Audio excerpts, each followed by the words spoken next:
तर मित्रांनो, मी आलोय माझ्या कोकणातल्या गावी नाटळला आणि बरेच दिवस झाले आई जी होती म्हणत होती कधी येणार गावी, कारण आमच्या इथे जे आहेत ते आंबे जे आहेत उशिरा लागतात। आता ऑलमोस्ट जून चालू व्हायला आलाय आणि मागे पण मी एकदा ब्लॉग बनवला होता रत्ना आंब्यावर। पावसाचं आगमन व्हायला ते पिकायला तयार होतात आणि आज मी आलोय कोकणात माझ्या गावी, कारण या उन्हाळ्याच्या सुट्टीत यायला मिळालं नव्हतं। तर फायनली आता रजा घेतली आहे आणि वेळात वेळ काढून 4 दिवस मी कोकणात आलोय। आता गरमी खूप जास्त आहे, बघू शकता घामाघूम व्हायला आलंय। मुंबईत काही कोकणात काही हीट वाढलेली आहे, त्यातल्या त्यात जरा इकडे असं सगळीकडे जंगल आणि ह्या गोष्टी असल्यामुळे जरा गारवा आहे मुंबईपेक्षा। पण आता जे आलोय मी माझ्या टाकीच्या भरडावर आणि इथे तुम्हाला दाखवतो जे आहे खास आंबे काढण्यासाठी रत्नाचे आंबे। आणि इथे जर तुम्हाला दिसत असेल हे जे घरटं दिसतंय ते हुमल्यांचं घरटं आहे आणि हे जे कलम आहे ते पण तुम्ही बघू शकता किती लागलेलं आहे। ॲक्च्युली ही आमच्याकडे जवळपास 3 ते 4 जी आहेत रत्ना आंब्याची कलमं आहेत, तर त्या एक 4 कलमातली ॲटलिस्ट 2 तरी लागतात। जर तुम्ही वरती बघितलात तर अक्षरशः म्हणजे अशी पानं दिसत नाहीत, आंबेच आंबे इतके लागले आणि ऑलमोस्ट आत्ता कच्चे आहेत, म्हणजे अजून तरी मला वाटतं एक 10-1 दिवस जातील हे पिकायला तयार व्हायला। पण आता जे जे रेडी झालेत ते काढण्यासाठी आम्ही आलोय, कारण जे असते आंबे स्वतःहून घळ घेऊन काढायची मजा वेगळी असते, तर ती अनुभवायला आलोय।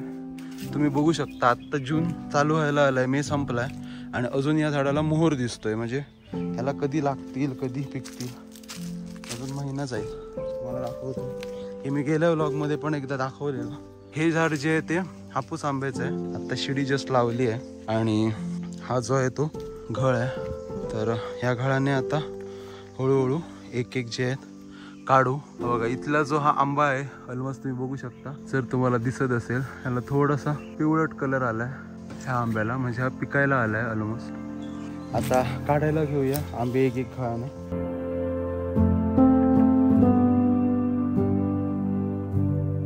हे आंबे ॲक्च्युली आम्ही शहरात असताना पण मुंबईत खाल्ले, पण जी गावच्या आंब्याची जी चव आहे ती शहरातल्या आंब्यांना अजिबात नसते। आणि स्वतः जे हे झाड पिके असतात झाडावरनं काढून प्रॉपर आडीत घालून जे पिकवलेले आंबे असतात त्यांना जी चव आणि मधुरपणा असतो तो ज्या शहरातल्या रासायनिक पद्धतीने पिकवलेल्या आंब्यांना कधीच नाही येऊ शकत।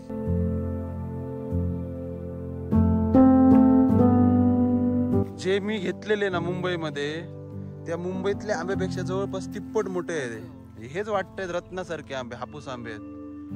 हे किती मोठं फळ आहे ते।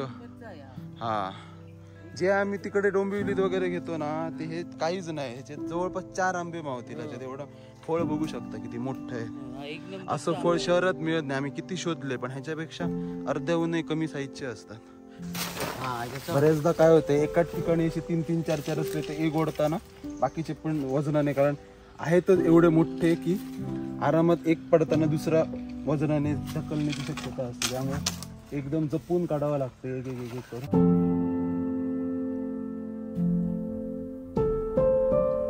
काही जे जरा पिकायला आले ते एकदम अलगद जर असं जरी हे लावलं तरी येतात आणि जे जरा कच्चे आहेत त्यांना जरा फोर्स लावावा लागतो।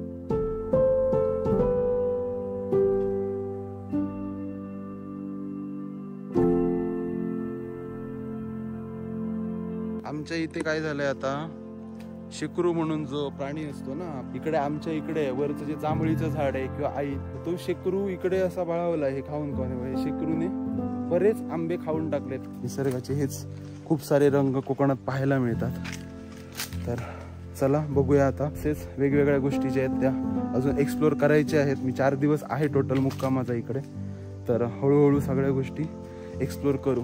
तर मित्रांनो, आत्ताच तुम्ही बघितलात की आम्ही जे घराकडचे आमच्या हापूसचे आंबे जे होते ते काढले आणि आता जे आहे मी नेक्स्ट थिंक करायला चाललोय ते म्हणजे आमच्या इथेच जे मी सगळ्यात आधी ब्लॉगिंग स्टार्ट केलं तेव्हा नदीच्या किनारी जायचं, तर त्या नदीच्या किनारी जे गणपती विसर्जन करायला जाताना जी वाट आहे तर त्या वाटेवर एक जांभळाचं झाड आहे, तर इथे खूप सारी जांभळं लागली आहेत। तर ओमकार पण मला म्हणाला की आपण तिकडे जाऊ संध्याकाळी, कोकणात आलोच आहे आणि आता मे महिना संपत आलाय, जून चालू झालाय जस्ट आज। तर कोकणात उन्हाळ्यात हे रानमेवे जे आहेत ते सगळे फेमसच असतात। तर आत्ता आंबे जस्ट काढून झाले आणि मी आत्ता चाललोय नदी किनारी त्या वाटेवर जिथे जांभळाचं झाड आहे, तर चला तिथे भेटूया।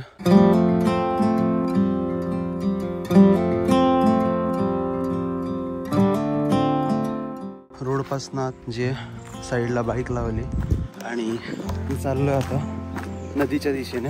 ही जी आहे ही वाट आमची गणपती विसर्जनला जायची आहे नदी किनारी. आणि इथे तुम्हाला जर दिसत असेल ह्या झाडी पाठीमागे जे आहे ते आहे आपलं जांभळाचं झाड.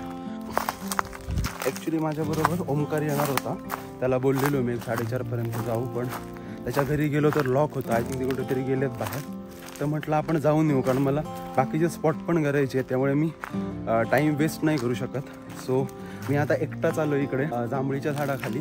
तर हे बघा, हे जे आहे जांभळीचं झाड आहे, बघू शकता किती उंच आहे आणि चारी साईडला असं फोफवलेलं आहे. लहानपणापासून आम्ही मे महिन्यामध्ये जांभळांचा करवंदांचा सीझन आला की या झाडाकडे यायचो आणि अजूनही दरवर्षी ऑलमोस्ट हे झाड जे आहे जांभळांनी पूर्णपणे भरलेलं असतं. आता मी तुम्हाला दाखवतो या झाडाला लागलेली जांभळं. हे बघा,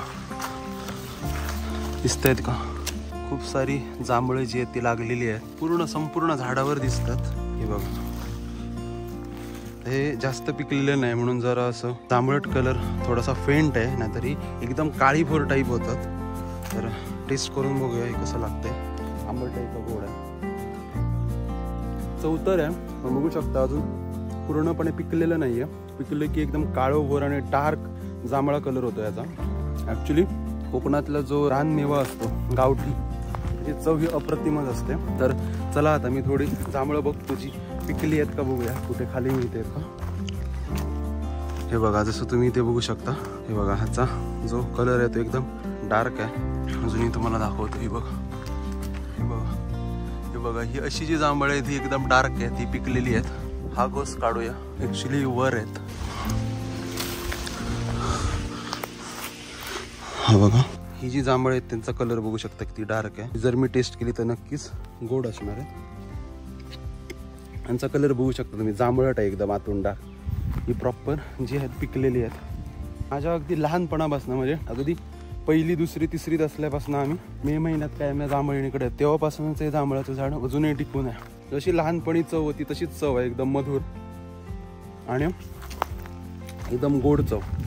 भारी वाटलं एकदम खाऊन. त्यासाठी तर मुद्दाम मी आलो.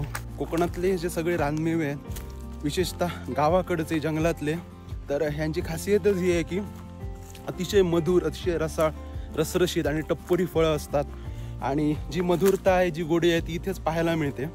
तर कोकणातली जी अशी झाडं आहेत, वेगवेगळे जे रानमेवे आहेत, जांभळं झाली, त्यानंतर करवंद झाली, फणस, आंबा, ह्या सगळ्या ज्या गोष्टी आहेत पारंपरिक, यांचं जतन करणं गरजेचं आहे. हे बघा, जेणेकरून ह्या गोष्टी येते अनेक जनरेशन्स, पिढ्यानपिढ्या खाऊ शकतात, चाकू शकतात. या गोष्टी जर तुमच्या आसपास असतील गावामध्ये, किंवा जर तुमच्याकडे जागा असेल, तुम्ही लावू पण शकता. या गोष्टी जतनही करू शकता, जेणेकरून या गोष्टी येणारी अगणित वर्ष जी आहेत आपल्याला असाच गोडवा देतील. तर यासाठीच कोकणातल्या या गोष्टींचं जतन आणि संवर्धन करा. आणि बाकी काय, येवा कोकण आपलं. असं जांभळं जी आहेत ती खाऊन झाली आहेत. आणि आता बाईक घेऊन मी चाललोय माझ्या घरी, कारण आमच्या घरी सुद्धा जे आहे वाळीचं जे भरड आहे, त्या वाळीच्या भरडाच्या इथे करवंदाची झाडी आहे. तर आई म्हणालेली की तिथे करवंद लागलेली आहेत. आता मी तिथे चाललोय आणि बघूया करवंद पिकलीत का. तर चला भेटूया आता माझ्या घरी वाळीच्या भरडावर. तर मित्रांनो, मी आलोय घरी आणि आता आम्ही चाललोय वाळीच्या भरडावरती.